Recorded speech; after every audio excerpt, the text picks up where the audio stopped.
garenen yen an yal gwasame na take mi to kaje jen shenga ne Nairobi but right now chala do jen shaje kep ko bom jen bana lingon sha nang re wiki juba ban mandan le ro do gwasame bana jeling no ngum to no ke report chala gwasame wude me menen yen me a young man jen shala atorbe Gaddafi gwet jen shode no ke report mashalat re wiki Nairobi jen shenga ne Kenya chala do nene ci shegde chabrar ke information no sha shode chaje kep ka Kenya enati jal tilade ne Kenya ajen kap ko je ka shanga dioka jok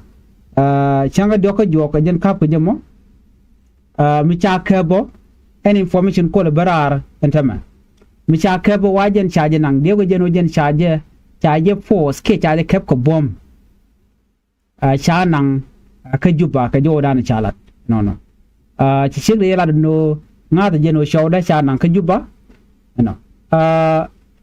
ala shegde en wude me inshallah atorbe Gaddafi gwede ala wude me ngai ka jene tin wan ngai ken chode chala Gaddafi a ci shegde cha right kenetin kontin la media ka la radio tamazu ci ga right ka ta danan kap ka je no a jene ka jelat no ka jodan telat jene ka jelat ka ta wel mitik wel bangwan am ta wel mitik wel bangwan we mean that ka runwang no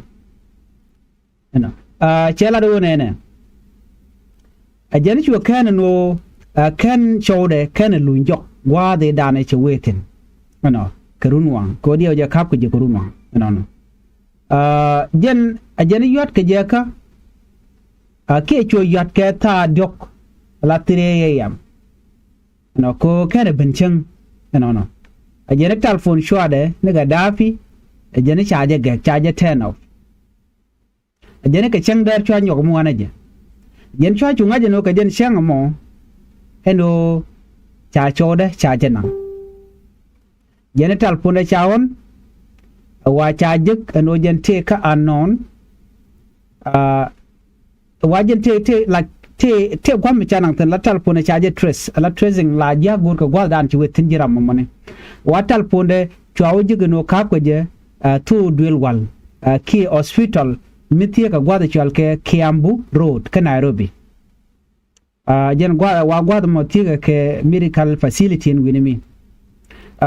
den gwada jo shiga mo shuga were ya duel wal waje gor mo dong chalaram mo mi cha mo kariek ki mu ci to kaje wa chu kana gore dulwal chu kan Gaddafi chu kana gor ajene ka kore ajeni chu teke message mi cha jake na rami mo gwan marka de chega mo ala chega Gaddafi na chwa je yodeka na chwa jogo no teke ne te chi right Canadian county la police ni na teke case mi kana file ka Nairobi Kilimani police station no chala de wona cha Gaddafi jen chaje pe ke chaje kep ko bomba lo chaje abdak no wa chaje kamach chwa yo kep ken ne de to la police te la din to ne cha cholo police ne ke de nya no a jene ne jeri pore me Ramadan lade wa e Uber driver no jene Gaddafi che gien commercial kala ke casino mitie commercial ke yaya center ajen gwada dan tetin wa gwada jen gwada dan dewo jeno kap ko jetin no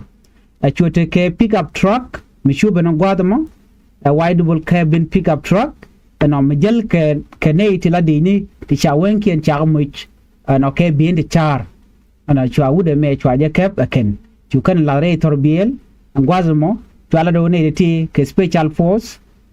ke bin Angela ke special force style uniform kan to wa kan content caf Gaddafi no ajen jodan chala de kan no ci chire la do ne ajeni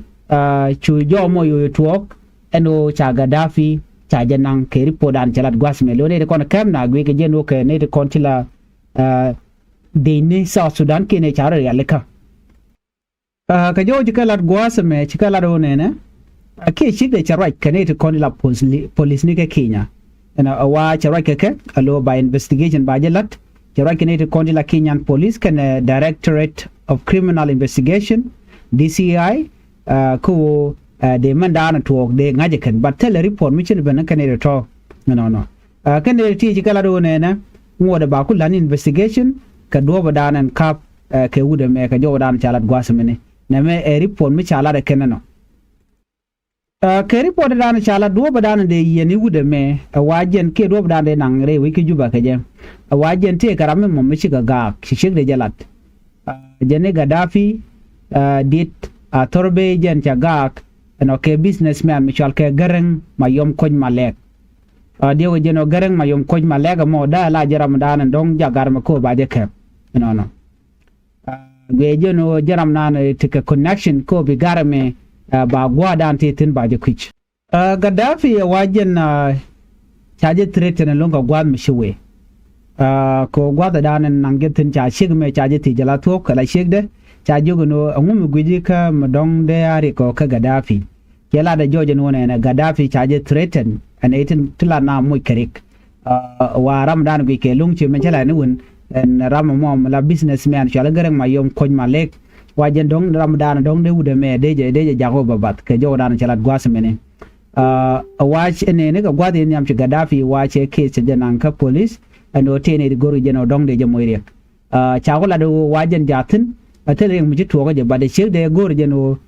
de gwadan titin ka de je lo jok de chor de je lo jok gwadan chanan fen Gaddafi Diogo jeno take a connection kajen businessman ma wajen let ken kel a wajen a businessman bone la stationary la ka supply la ka kama kume la kama government institution la kume South Sudan lojen take a South Sudanese passport kajen a Kenyan national identity ka take a Kenyan national identity card so the reality take ajen she la do ne